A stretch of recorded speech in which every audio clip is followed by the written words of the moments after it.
Assalamualaikum warahmatullahi wabarakatuh. Salam sejahtera bagi kita semua. Selamat pagi, selamat berjumpa dalam kegiatan MBLS bagi peserta didik baru tahun pelajaran 2021-2022 pada hari yang kedua ini. Semoga kalian sehat dan tetap semangat. Perkenalkan, nama saya M. Samsul Wahid, guru bahasa dan sastra Indonesia yang juga menjadi wakil kepala sekolah bidang kurikulum. Pada kesempatan yang berbahagia ini, saya akan menyampaikan materi tentang kurikulum. Dengan harapan kalian memiliki gambaran awal apa yang akan kalian pelajari di SMA Negeri 3 tercinta ini. Para siswa yang berbahagia, materi yang akan kita pelajari pada kesempatan kali ini adalah yang pertama, pengertian kurikulum, yang kedua, tujuan kurikulum, yang ketiga, struktur kurikulum, yang keempat, tujuan mata pelajaran peminatan dan lintas minat, yang kelima, mapel kelompok umum, yang keenam, mapel peminatan dan lintas minat, kemudian yang nomor 7, penilaian dan KKN, dan yang terakhir adalah kriteria kenaikan kelas dan kelulusan. Agar tujuan penyampaian materi berhasil, saya berharap kalian mengikuti sajian ini dengan baik.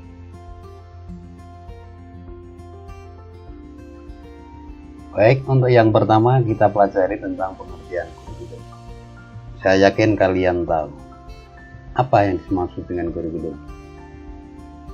Kurikulum adalah seperangkat rencana dan pengaturan mengenai tujuan, isi, dan bahan pelajaran, serta cara yang digunakan sebagai pedoman penyelenggaraan kegiatan pembelajaran untuk mencapai tujuan pendidikan tertentu. Kurikulum yang digunakan di SMA Negeri 3 Tembagung adalah kurikulum 2013. Adapun tujuan kurikulum 2013 yaitu agar para siswa nanti pertama beriman kepada Tuhan Yang Maha Kuasa, yang kedua produktif, banyak menghasilkan, yang ketiga kreatif, banyak menciptakan, kemudian yang keempat inovatif, selalu melakukan pembaruan-pembaruan demi kebaikan, dan yang terakhir yaitu kontributif, selalu memberikan sumbangan yang berarti bagi kemajuan kehidupan. Untuk selanjutnya adalah struktur kurikulum untuk kelas 10. Di kelas 10 nanti kalian akan mendapatkan 16 mata pelajaran yang terdiri atas 6 mata pelajaran kelompok A umum, 4 mata pelajaran kelompok B umum, 4 mata pelajaran kelompok C peminatan, dan 2 mata pelajaran kelompok C atau lintas minat. Di luar 16 mata pelajaran tadi akan ditambah 2 jam pelajaran tambahan. Yang pertama, BK atau bimbingan dan konseling yang bisa kalian manfaatkan seandainya kalian memiliki masalah tertentu, bisa menemui atau menghubungi guru BK kelas 10. Kemudian ada mata pelajaran pendidikan karakter, sedangkan mata pelajaran bimbingan TIK itu tidak ada di jadwal, tidak masuk kelas, namun bisa kalian manfaatkan sebagai sarana untuk mendapatkan bimbingan dalam hal teknologi, informasi, dan komunikasi.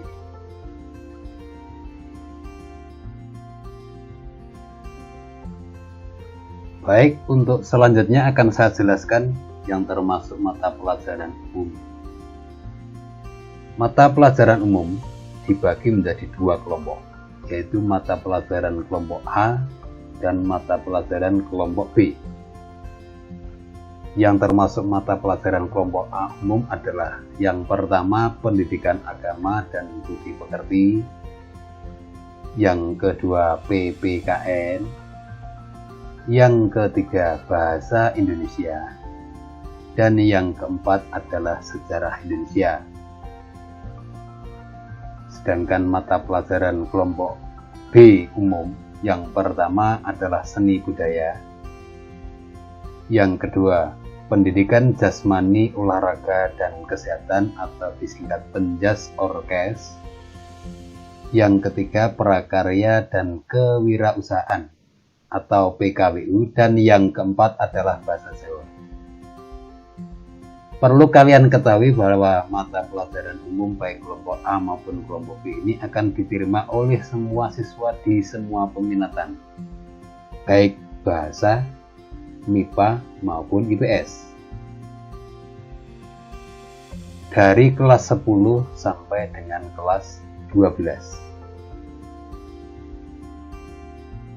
Selanjutnya akan saya berikan penjelasan mengenai mata pelajaran peminatan dan lintas minat. Di depan sudah kalian ketahui bahwa ada 4 mata pelajaran peminatan untuk masing-masing peminatan, dan ada 2 mata pelajaran lintas minat. Mata pelajaran lintas minat diberikan, itu berarti bahwa nanti siswa yang mengambil peminatan bahasa akan mendapatkan 2 mata pelajaran di luar peminatannya. Dalam hal ini akan mendapatkan 2 mata pelajaran peminatan IPS. Yang mengambil peminatan MIPA akan mendapatkan 2 mata pelajaran lintas minat, bahasa, dan IPS. Sedangkan yang mengambil peminatan IPS akan mendapatkan 2 mata pelajaran MIPA. Mengapa hal ini disampaikan atau diberikan kepada siswa? Tujuan yang pertama, memberikan kesempatan kepada peserta didik mengembangkan minatnya dalam sekelompok mata pelajaran sesuai dengan minat keilmuannya di perguruan tinggi. Siswa yang sekarang mengambil peminatan MIPA atau mungkin IPS dan bahasa, nanti diharapkan bisa mengikuti kuliah di jurusan atau program di luar peminatan yang sekarang. Misalnya nanti siswa yang mengambil peminatan bahasa diharapkan bisa mengikuti seandainya kuliah di perguruan tinggi mengambil jurusan IPS. Demikian juga untuk siswa yang mengambil peminatan MIPA atau IPS.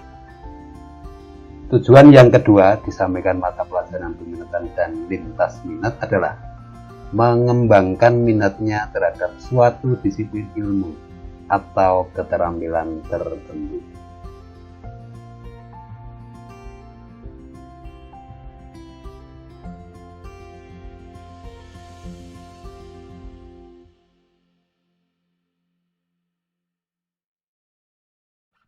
Untuk selanjutnya akan saya berikan penjelasan mengenai mata pelajaran kelompok C atau mata pelajaran peminatan.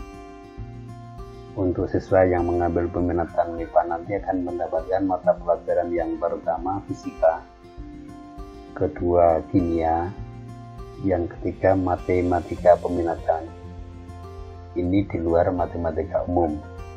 Kalau matematika umum ini dipelajari juga oleh siswa yang mengambil peminatan lain. Kemudian yang keempat, biologi. Siswa yang mengambil peminatan bahasa akan mendapatkan mata pelajaran pertama antropologi, yang kedua bahasa dan sastra Indonesia. Ini di luar mata pelajaran bahasa Indonesia. Yang ketiga bahasa dan sastra Inggris. Ini juga berbeda dengan mata pelajaran bahasa Inggris. Dan yang keempat adalah bahasa dan sastra Jerman.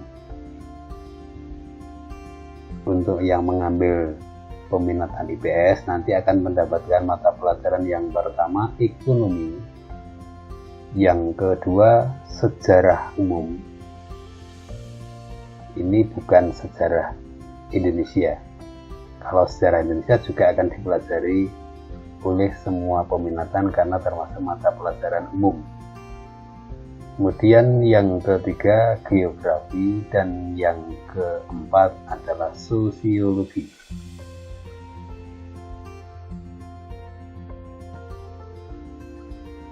Berikutnya akan saya berikan penjelasan mengenai mata pelajaran lintas minat untuk kelas 10. Siswa yang berada di kelas 10 bahasa nanti akan mendapatkan mata pelajaran lintas minat geografi dan ekonomi. Siswa yang berada di kelas 10 MIPA 1 dan 2 akan mendapat mata pelajaran lintas minat geografi dan sastra Jerman. Siswa yang berada pada kelas 10 MIPA 3 dan 4 akan mendapat mata pelajaran ekonomi dan sastra Inggris. Kemudian yang terakhir, siswa yang berada pada kelas 10 IPS 1, 2, 3, dan 4 akan mendapat mata pelajaran lintas minat fisika dan kimia. Satu dari dua mata pelajaran lintas minat yang berada di kelas 10 akan dilanjutkan di kelas 11 dan kelas 12. Materi nomor 7 adalah penilaian. Dua jenis penilaian dilakukan di SMA Negeri 3 Temanggung. Yang pertama jenis penilaian dan yang kedua bentuk penilaian. Jenis penilaian yang dilakukan oleh guru kepada siswa meliputi aspek yang pertama sikap spiritual dan sosial yang akan dilakukan melalui pengamatan dan dicatat dalam jurnal. Yang kedua, pengetahuan melalui penilaian harian atau disingkat PH, penilaian akhir semester atau PAS, dan penilaian akhir tahun atau PAT. Yang ketiga adalah penilaian keterampilan melalui penilaian harian atau PH, PAS, dan PAT, sama dengan penilaian pengetahuan. Bentuk penilaian yang dilakukan oleh guru pada para siswa. Untuk yang pertama, penilaian sikap itu diwujudkan dalam bentuk predikat. Nanti akan ada predikat A, B, C, D, dilengkapi dengan deskripsi. Kemudian penilaian pengetahuan dan keterampilan untuk semua mata pelajaran diwujudkan dalam angka dengan skala 0 sampai 100. Ini juga akan dilengkapi dengan predikat A, B, C, atau D, dan deskripsi mapel.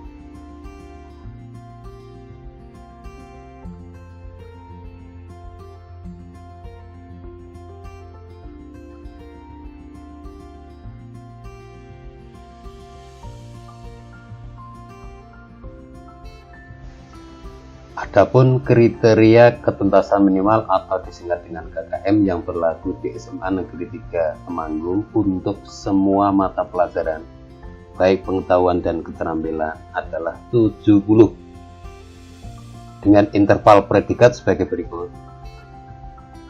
Siswa yang mendapat nilai kurang dari 70 maka predikatnya adalah D. Siswa yang mendapat nilai 70 sampai dengan 75 predikatnya C. Siswa yang mendapat nilai 75 sampai 85 predikatnya adalah B. Dan yang terakhir, siswa yang mendapat nilai 86 sampai dengan 100 maka predikatnya adalah A. Syarat apa yang harus dipenuhi oleh siswa agar bisa naik kelas? Perlu diketahui bahwa kenaikan kelas akan dilaksanakan pada setiap akhir tahun dengan syarat. Pertama, menyelesaikan seluruh program pembelajaran. Yang kedua, predikat sikap. Sekurang-kurangnya minimal baik. Kemudian nilai kegiatan ekstrakurikuler pendidikan kepramukaan minimal baik. Tidak memiliki lebih dari 2 mapel yang masing-masing nilai pengetahuan dan atau keterampilan di bawah KKM. Kalau ada siswa yang nilai di bawah KKM-nya itu ada 3 mata pelajaran, maka otomatis anak tidak naik kelas. Apabila ada mapel yang tidak mencapai KKM pada semester ganjil dan atau semester genap, maka nilai akhir akan diambil dari rata atau rata-rata semester ganjil dan genap. Jadi misalnya siswa itu pada semester ganjil mendapat nilai 72, pada semester kedua nilainya 68, maka akan menjadi rata-ratanya 70, dan itu sesuai dengan KKM. Berarti anak yang bersangkutan sudah memenuhi syarat. Apabila semester satunya itu 50, sementara semester yang kedua mendapat 72, maka kalau di rata-rata tidak memenuhi KKM, berarti ada satu mata pelajaran yang kurang.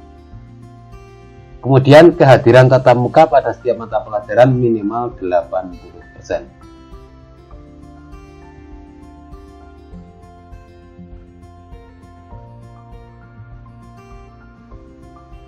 Tidak terasa kita sudah sampai pada penghujung materi mengenai kurikulum, yaitu materi terakhir adalah kriteria kelulusan.